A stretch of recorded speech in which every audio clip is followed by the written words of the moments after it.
This is a story about a world obsessed with stuff. It's a story about a system in crisis. We're trashing the planet, we're trashing each other, and we're not even having fun. The good thing is that when we start to understand the system, we start to see lots of places to step in and turn these problems into solutions.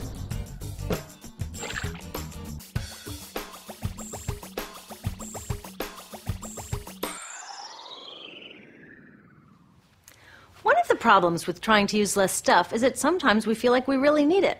What if you live in a city like, say, Cleveland, and you want a glass of water? Are you going to take your chances and get it from the city tap? Or should you reach for a bottle of water that comes from the pristine rainforest of Fiji? Well, Fiji brand water thought the answer to this question was obvious, so they built a whole ad campaign around it. It turned out to be one of the dumbest moves in advertising history. You see, the city of Cleveland didn't like being the butt of Fiji's jokes, so they did some tests, and guess what? These tests showed a glass of Fiji water is lower quality, it loses taste tests against Cleveland Tap, and costs thousands of times more. This story is typical of what happens when you test bottled water against tap water. Is it cleaner? Sometimes, sometimes not. In many ways, bottled water is less regulated than tap. Is it tastier? In taste tests across the country, people consistently choose tap over bottled water. These bottled water companies say they're just meeting consumer demand. But who would demand a less sustainable, less tasty, way more expensive product, especially one you can get for almost free in your kitchen? Bottled water costs about 2,000 times more than tap water. Can you imagine paying 2,000 times the price of anything else? How about a $10,000 sandwich? Yet people in the U.S. buy more than 500 million bottles of water every week. That is enough to circle the globe more than 5 times. How did this come to be? Well, it all goes back to how our materials economy works, and one of its key drivers, which is known as manufactured demand. If companies want to keep growing, they have to keep selling more and more stuff. In the 1970s, giant soft drink companies got worried as they saw their growth projections starting to level off. There's only so much soda a person can drink. Plus, it wouldn't be long before people began realizing soda is not that healthy and turned back to, gasp, drinking tap water. Well, the companies found their next big idea in a silly designer product that most people laughed off as a passing yuppie fad. Water is free, people said back then. What will they sell us next? Air? So how do you get people to buy this fringe product? Simple. You manufacture demand. How do you do that? Well, imagine you're in charge of a bottled water company. Since people aren't lining up to trade their hard-earned money for your unnecessary product, you make them feel scared and insecure if they don't have it. And that's exactly what the bottled water industry did. One of their first marketing tactics was to scare people about tap water with ads like Fiji's Cleveland campaign. When we're done, one top water executive said, tap water will be relegated to showers and washing dishes. Next, you hide the reality of your product behind images of pure fantasy. Have you ever noticed how bottled water tries to seduce us with pictures of mountain streams and pristine nature?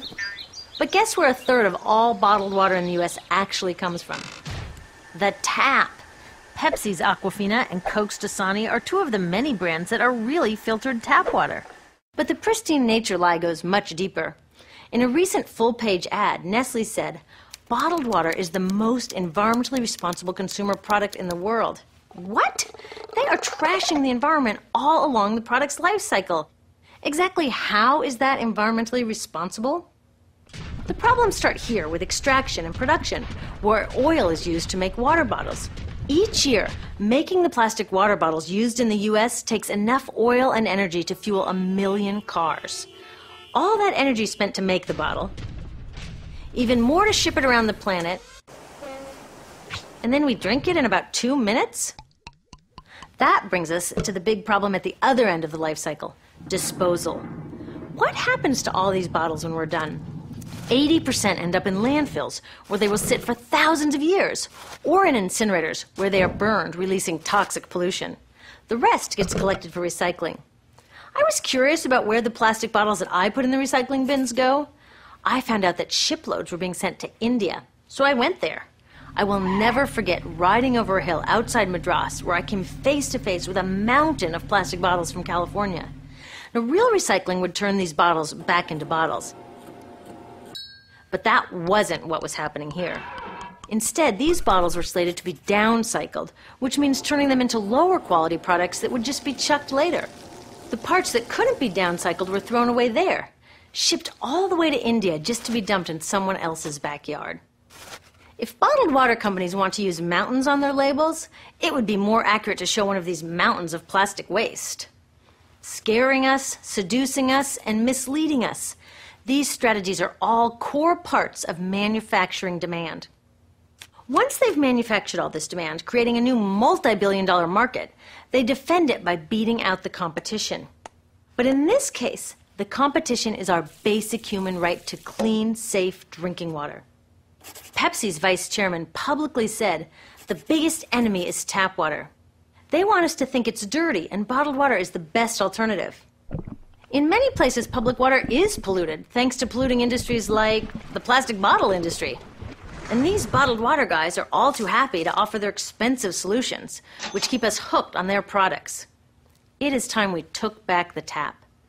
That starts with making a personal commitment to not buy or drink bottled water unless the water in your community is truly unhealthy. Yes, it takes a bit of foresight to grab a reusable bottle on the way out, but I think we can handle it. Then take the next step. Join a campaign that's working for real solutions, like demanding investment in clean tap water for all. In the U.S., tap water is underfunded by $24 billion, partly because people believe drinking water only comes from a bottle.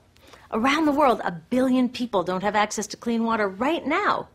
Yet cities all over are spending millions of dollars to deal with all the plastic bottles we throw out. What if that money was spent improving our water systems, or better yet, preventing pollution to begin with? There are many more things we can do to solve this problem.